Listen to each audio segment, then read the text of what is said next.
3008 дрвја во Карпош 4, реков многу се плански засадени според описот, според состојбата на дрвјата и според урбаната историја на Карпош 4, тие се околу 50 до 60 години стари дрвја. И доколку ги вкрстиме податоците од нашиот попис со податоците од предложениот детален урбанистички план за Карпош 4, заклучуваме дека доколку се спроведат, се изградат сите структури кои ДУП-от овозможува да бидат изградени, ќе се уништат 482 дрвја или околу 16-17% од високото зеленило во Карпош 4. Знаеме дека над подземните паркинзи не екзистира зеленило. Дополнително бевме возбудени околу тоа.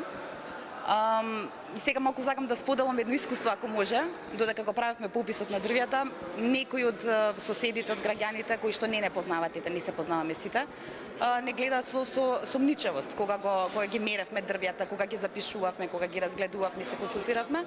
А многу од нив ни придоа со зборовите: ве молиме немојте да ги сечете. Ве молиме немојте да ги сечете. Ние сега тука моравме да ми објаснуваме дека не токму заради тоа сме тука за да не ги сечеме дрвјата, туку за да ги заштитиме.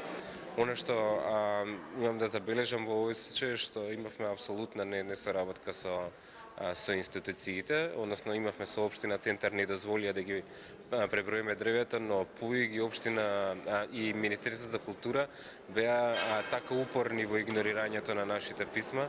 Замислете, во денови кога збориме за одвојување на партијата од државата, тие не ни дозволуваат дори да пристапиме и да ги погледнеме дрвјата.